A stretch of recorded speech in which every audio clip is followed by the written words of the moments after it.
And I've got a brief presentation for you. I want to begin though by just sincerely thanking the Rotary Club of Key West for giving me the opportunity to come back and share with you kind of an update on where things are at in the Monroe County schools. And it's always a great privilege to come to this group because there are so many partners that are part of this club that partner with us in the school district in such a wide variety of ways. You know, it could be mentor programs that Donnie has started with some of our students, a lot of financial support that comes from various organizations and businesses, and almost too many to name because at virtually every table here is someone who is making a significant contribution to our school system. And so it's my privilege to come and share with you a little bit of an update. I'm nearing the end of my second year, which by recent standards makes me a long-timer in my position, but hope to make it a little longer than that. We'll have to see how that goes. I said that's always in the hands of my 5 board members to see where that goes in the future. So, a short time ago we adopted a strategic plan that was called Charting the Course to Excellence. And you see our logo there. It's something we're trying to do. For those of you in the business world understand branding, and it's something we're trying to do a little bit of. So I thought I'd kind of play upon that a little bit and use a GPS update on where it is we want to get to. Those are our waypoints, what's our present position, and what's the routing we need to take to get us there. So I'm just going to use this to kind of share a few comments with you. And I think you'll hear, hopefully, some of the things that were included in the introductory statement, which is, yes, we definitely want to continue to get better. So I'll tell you where I think it is. We're doing pretty good. How it is, but I'm also going to tell you where it is we're not doing as well as we should be doing, and how it is we hope to get better. Because that, I hope, is what you want. One of the things I do know in the short time that I've been in this position, it does not matter which community I go to, up and down Monroe County, each and every community in the Keys wants their schools to be great. Okay? I have run into very little, if any, opposition where somebody is kind of against our school system. They want our school to be great. Now, great might be different, defined in different ways by different entities, and it's my job and that of the board to sometimes find a consensus of all of that. But truly, we have great support throughout Monroe County.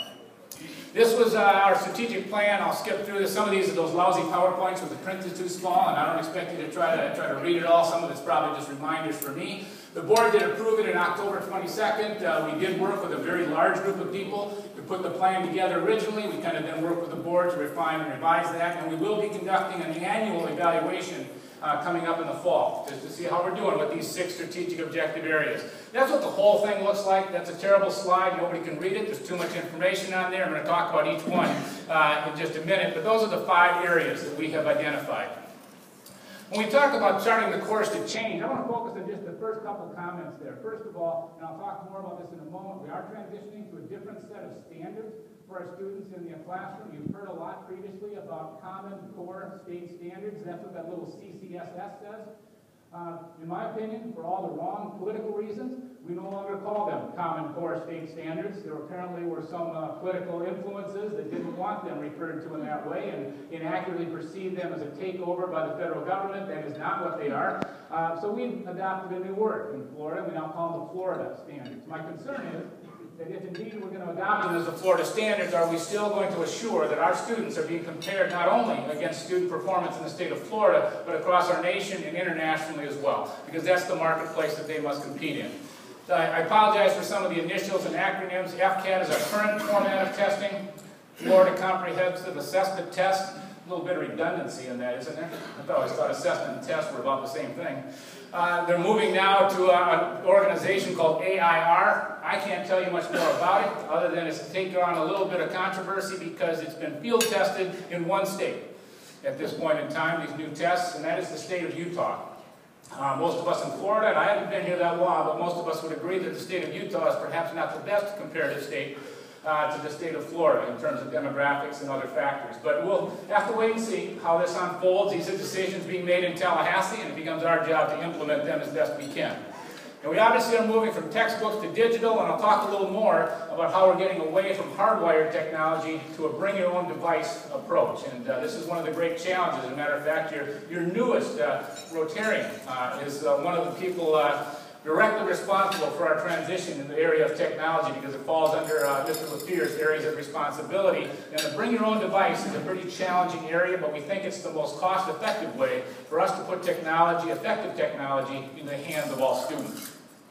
Let me clip through a couple of these. The mission and vision, this again.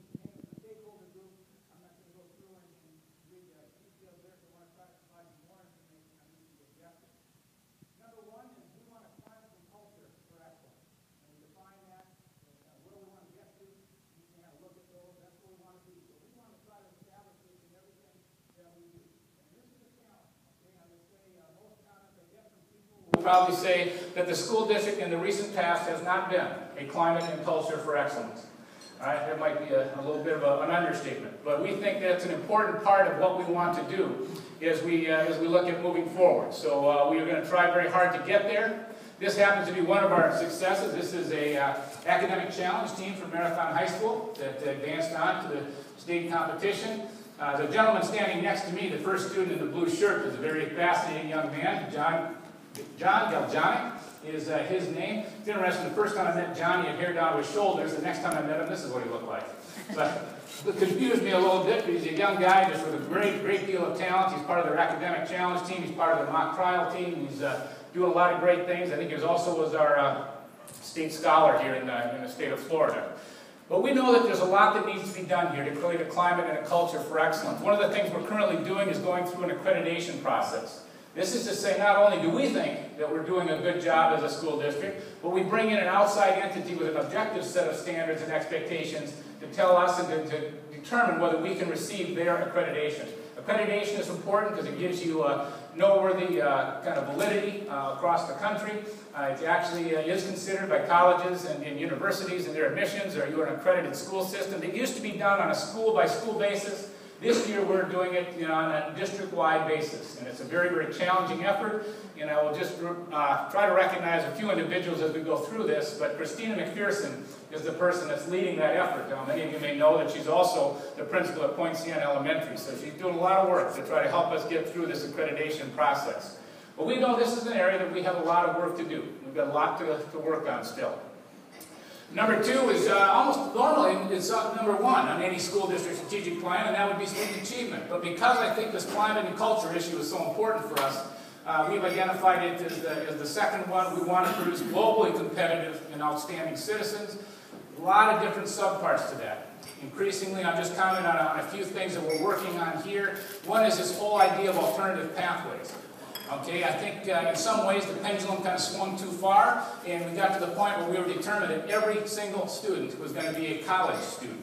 And I think today we recognize that what we really need to do is to prepare them to be either college or career ready. Now, I don't think there's a lot of difference in the rigor required to be college ready or to be career ready in many of our career occupations today. Because I think the technical aspects of most careers today, I always use the one of an automotive technician, where it used to be more of a hands-on, and now it's an awful lot of computers that are driving those cars. So I think there's a lot of rigor. It doesn't mean that there's one higher standard and a lower standard, but it's really just different pathways that students may choose to take. And so we're doing a lot to expand upon our career and technical opportunities. And we're trying to make sure that we're no longer providing just what we call survey courses to kids, where we say, okay, try this, try that, but rather that the course will lead them to some form of industry-recognized certification.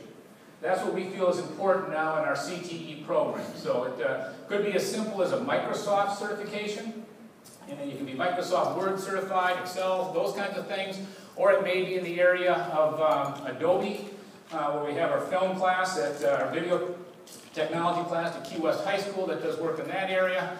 A wide variety of programs, but we're trying to make sure that they have industry certifications, not just a trial and error, kind of this is something I might be interested in. So we're trying to incorporate more rigor into those areas. This is the Sunshine State Scholar. My friend John Galjanic is somewhere in that photo across the state, and we do continue to have some very outstanding student performances by many of our students. We also, though, know that our current graduation rates aren't what we would like them to be. We're still not retaining kids throughout our system as we should. And when I talk about graduation rates, this isn't just a high school issue. If we research our data, we can find where it is we're losing kids on their academic progress, and where it is we need to improve our efforts to improve their success so that we can keep them through to the end. One of the things, though, that our high schools are doing is they're really welcoming and focusing on their 9th grade students to a greater extent than we have in the past. And that's to kind of isolate them a little bit, transition them from typically our smaller learning environments to the larger high school environment, let them get used to that larger campus, get used to the world of the high school, but try to focus an extra time, effort, and resources on 9th graders. We're also going to be implementing a program, a pilot program at Horace O'Brien at HOB this coming fall that's, again, a 6th grade transition program, where, again, we recognize students coming out of the K-5 world, especially at HOB, where we'll have 6th graders coming out of that campus, a third of which have always been there. They're part of the elementary portion, a third of which are coming from Point Siena, a third of which from Gerald Adams, and other schools in the area. So we know that we've got to do something to kind of help those 6th graders transition into that different environment. So we're looking at a program called Where Everyone Belongs, or the acronym for that is WEB, and we're very anxious to deploy that this fall. We think that'll be a great plus at HOB. Objective 3, effective communication and community engagement. Little things like this are part of our community engagement efforts, but again, we talked about where we want to be with a true interactive communication plan. I think I have a little different graphic here. Yeah, there's kind of comparing where we are and where we want to get to. I think communication is one of our weakest areas as a school district right now. That's why I picked the tin can kind of visual. I think we're not doing very well at our communications. We're very reactive. We're lacking a more proactive approach. And what we really want is more of that message, send, interpret, and get the feedback loop going. Those of you involved in continuous improvement efforts understand the importance of those kinds of things, and I'm sure many of you have developed those kinds of systems in your businesses or in your organizations. So this is an area that we really need to work at. I'm going to talk to the school board a little bit on Tuesday night about it, because I think it will require a staffing addition for us in order to really do it and do it right and do it well. And staffing additions outside of the classroom are always a little bit of a challenge. So we'll have to see how persuasive we can be about getting that kind of a position, because we think a public information officer would be a critical part of us being able to be more effective in our communications. Our high-performing workforce, this is always a top priority for us. About 80 to 85% of our operating budget goes to people. I would guess that there's not too many organizations here where your human capital costs are that significant. Most businesses would have other costs that would offset that a little bit, but we are very, very much a people-driven business. And so we really need to invest in our people on an ongoing basis. And what you see here are really kind of the 3 components of that. We want to recruit the best we can. We want to invest in those people, and this is something I strongly believe in. And to me, investing in people isn't just investing in our teachers, but it's investing in all of our support staff and all of our workers so that they can become the best that they can be. And we also should evaluate people and hold them to understood and clearly defined expectations of their job. Step 1 of that is developing some job descriptions, and we're doing that right now. We're revising a lot of those things, because I don't think you can really hold people to higher standards and expectations unless you've clearly told them what those expectations are going to be from the outset. This, though, is one of our recent successes. This is Karen McKenzie from Sugarloaf School. She is our Teacher of the Year across the Monroe County Schools, and her classroom is pretty fun. I've been in it a couple times. I try to spend about 2 hours a week visiting classrooms and just walking into and seeing how things are going. And she is perhaps one of the most entertaining classrooms I've ever been in. She has a level of energy that I cannot match, and just really engages with middle school students. When I first came out as a teacher, I was licensed to teach in some content areas on a K-12 basis. And so they always asked you, do you want to teach senior high, junior high at the time, or elementary? And junior high was always at the bottom of my list. I didn't want to mess with those kids. My wife is a middle school teacher, but this lady does a phenomenal job working with what I think is one of the most challenging age groups we have, those middle years. Like I said, if anybody figures out exactly what works for kids in those middle years, and we can avoid that little plateau in their academic profile, they'll be rich, okay? Because we're all struggling to find it. I know even as parents, we struggle sometimes with some of the things that happen with kids in that age. But this lady has really figured it out in her classroom, and I just wanted to recognize her as well. We really do want to become a leader in technology and innovation. And I think I'll probably talk the most about this as we move on, because I think this is an area where we've been doing a great deal of work behind the scenes that people haven't seen yet, but it's going to be part of what we want to be. We want to be a statewide leader in technology. Again, our present pathway is that of bring your own device. And just to explain what that means is, instead of us going out and purchasing a device for each and every student, knowing that many of them already have a device or have the means to acquire a device, we think the better investment is for us to fill the gaps, so to speak. We know that there are some students who cannot afford their own device, and we're certainly willing to step up and provide devices for for those students. But we don't know that it would be cost effective for us to simply say we need to buy one for everybody, when we know that many of them already have them. And I think that's a fair way to do it. Now, bring your own device does open up challenges for our technology department, because the network is no longer captive as much. You've got different types of devices, different supports, different interfaces. What keeps people like Rodney here employed, right? Yeah, all that kind of stuff. But we think it's the right way for us to go. We know it can be done. One of the things I've also interjected into this conversation a little bit, and probably shouldn't repeat it, and Pat cringes every time I do, but I'd like to see us get some Wi-Fi on buses. That's Randy and Pat have to figure this one out for me. Because I think our kids spend a lot of time on those buses. Some of you have probably had kids on athletic teams. It's a long drive in Miami. Okay, if we could put Wi-Fi on the bus, I think we could have them engage in something more effective. Don't worry, we're going to limit what it is they can get in contact with. But we think they can use that time far more effectively than what they currently do. And so those are the kind of ways in which we want to try to look at using technology to enhance this. I just put up a couple reminders to you here. We have invested significantly in the last year or so in our wireless system, our wireless network throughout the school district. We're trying to get all of our buildings so that they can handle wireless. When wireless first came out, they were kind of business applications. They tried to put them in schools, and they weren't well equipped to handle the multiple number of hits that come to those wireless contact points. Today, it's a much more sophisticated system, and we have invested heavily in that. We are venturing into the social media world of Facebook with some trepidation, trying to make sure we're using it and using it effectively. And the Microsoft reminder is there because we are pushing very hard to a Microsoft certification program for both our students and our employees. It was interesting as we started to prepare for a student rollout of Microsoft certification, we found a large number of our employees got pretty excited that they too would like to have this skill set. And to be honest, it's something that we would really value. So we have a cohort of our central office people going through the class right now to get certified in Word, Excel, PowerPoint, these kind of things. Everybody that starts it thinks they know a lot, and then they find out pretty quick they don't know as much as they thought they did, and it takes them a little longer to get the certification than what they thought it was going to. The last chart, again, I apologize for the size, but this is just a reminder that whenever I talk to our staff or to people about how we use technology in schools, we want to be at the top of that list. The top says redefinition, the bottom says substitution. Okay, this is called an SAMR, kind of a hierarchy. If all we're doing is using technology to replace the pencil paper worksheet, that's not a very good investment in technology. Okay, we could probably continue to buy pencils and paper at a much cheaper cost.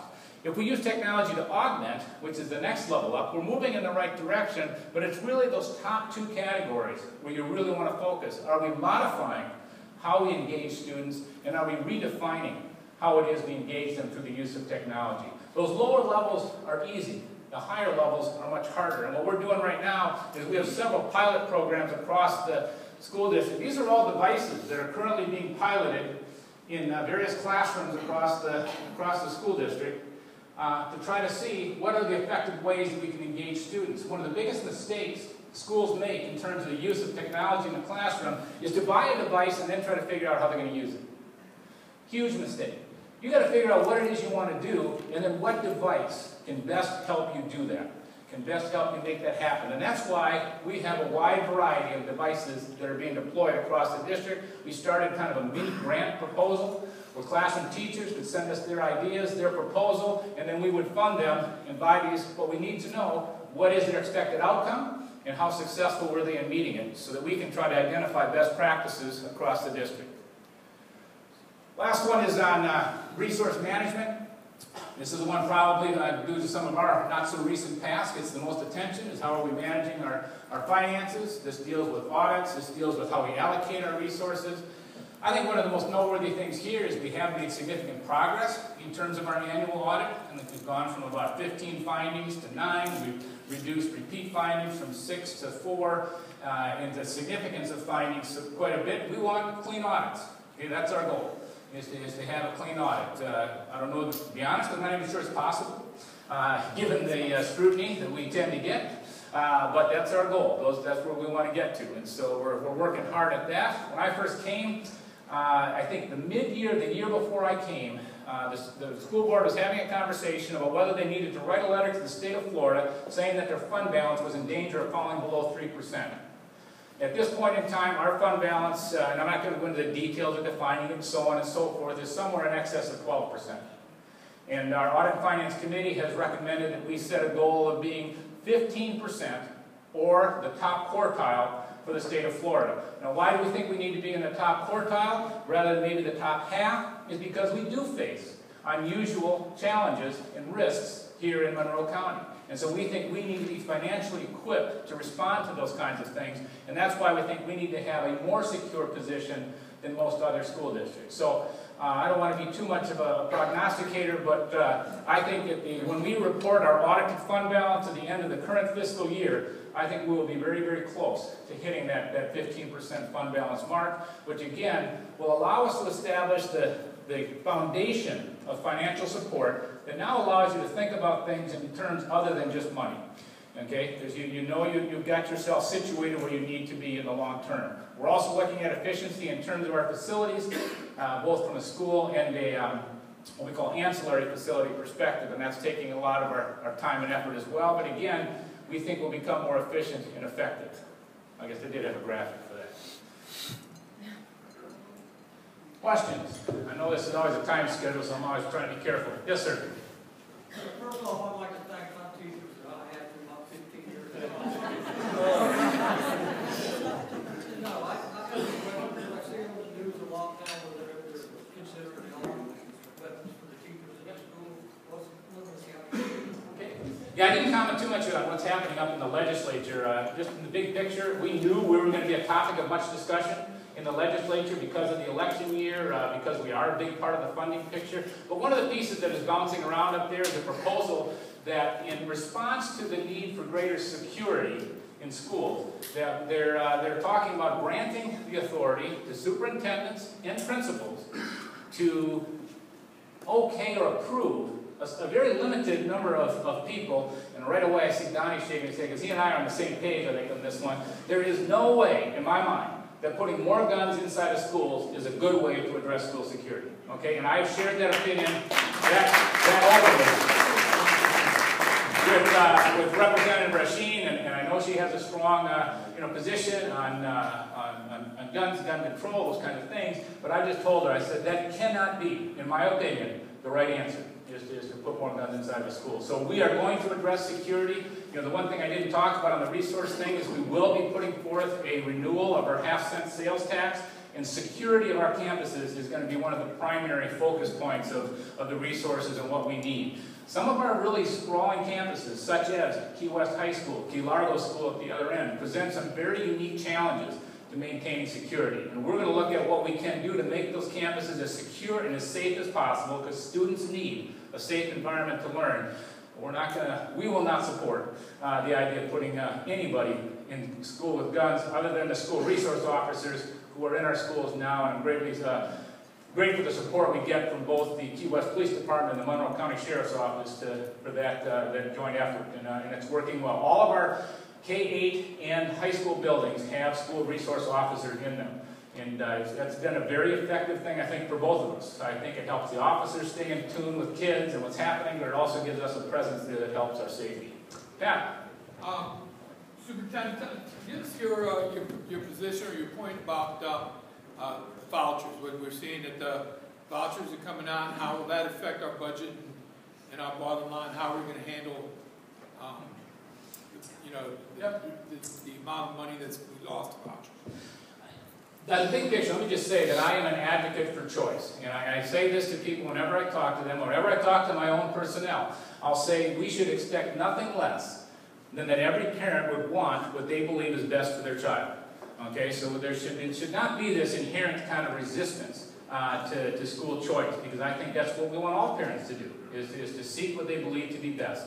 My concern with vouchers is kind of the dilution of the limited pool of resources. Okay, and particularly if you're going to begin funding truly parallel enterprises that are doing essentially the same thing, I don't know that that's the most effective way to fund public education. I think one of the greatest advantages of charter schools, as an example, is when they are truly able to offer unique and different opportunities for students and to meet a need that can't be met and also to create some degree of competition within the public environment. I think that's a good thing. On the voucher side, though, if you start diluting, I think, the resources that are available, I think you're starting to fund kind of parallel entities. And I know we see it happening right now. The state is concerned a little bit about the parallel entities of four-year universities versus two-year colleges. And you're starting to see an overlapping, and I think their concern is funding. You know, should we be funding two separate programs or one? And so that would be my biggest thing, would be, is it truly an effective way for us to be funding education? Yes, sir. I've got two school-age kids, and first of all, I want to say that I think the school system is fantastic. They're really doing so well. And my question, I want to make an observation and answer your question, because I always joke around with my friends that when I go to my full-time job, it's like my second full-time job starts, because we go home and it starts with the homework, the projects, the studying, and it's fine, you know, because it takes everybody to raise the kids. But I guess, you know, when you take a look at how much that the kids have to do, and knowing not all the kids have, you know, the two-family homes, you know, the two-parent homes, that, you know, you've got a lot of people that can't afford the technology. You know, if my son's in high school, the math is moving so far beyond me that, you know, we have a tutor. So for the people that don't have the resources, it's never going to be a totally level playing field. But what do we have that can kind of help those kids?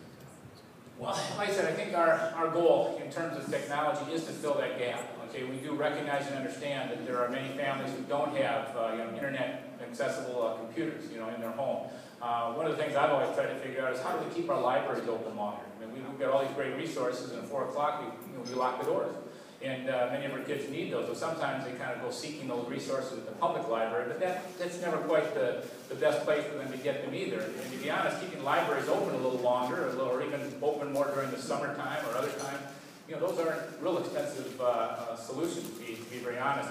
But I think there's a lot of ways in which we're trying to use technology. You mentioned the math one, which is always interesting to me, because I'm a former math teacher, so I can help my kids a little further down the path, but I still can't get it to the end anymore. But I have a son who's a math teacher in Minnesota, and he actually uses a flipped classroom because of exactly that problem.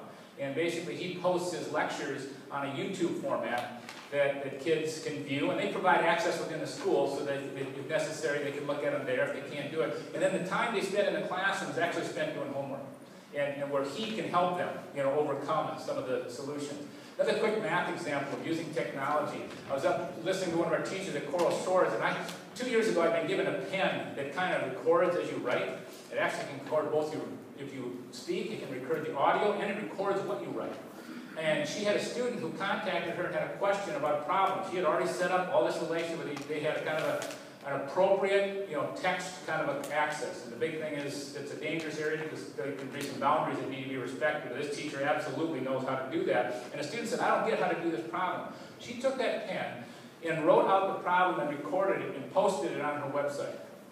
And then sent a text message to everybody in the class that this example was now available. And it wasn't just her writing, it was her talking as she was writing out the problem for the kids to answer. Now, I had been given one of these pens 2 years ago at an event, had no clue how I was ever going to use it to any, you know, effective way, and so I immediately gave it to another math teacher at one of our high schools. I said, that's where it can be used. I don't need this anymore because I'm not going to use it in a way that's going to help kids, but I know these math teachers can. And so those are some ways in which we try to use, but again, it requires some access on the technology, and that's why I think it's so important as we move toward that, and because of the problems you're talking about, that we can fill that technology gap, and that we can provide devices to those who don't have access and can't afford it. Yes, sir? Yes, I was on the board of Montessori School for a number of years, president, and you know, we lose a lot of people in the community. I think young couples concerned about schools and so forth. And I tell them, I said, you know, you need to look at Key West High School, where these kids go to school, how much scholarship money is available. I think we undersell the product that we have, and the school board should have. Look, these kids go to Ivy League schools. We give away X millions of dollars in scholarships, and because again, I think for a lot of young couples, you know, people in his range, you know, they actually will move away because they're afraid to have their kids here. They don't think they're going to get it for I think it's part of our communications challenge, and this isn't about spinning information, this is about being more proactive, about getting the good information and the bad information. I mean, when we're not doing something, we need to own it, we need to admit it, and we need to figure out how to fix it. But I do think we don't do as good a job as we could of helping people understand the kind of opportunities that are available in our school system. You're going to give me the hook, aren't you?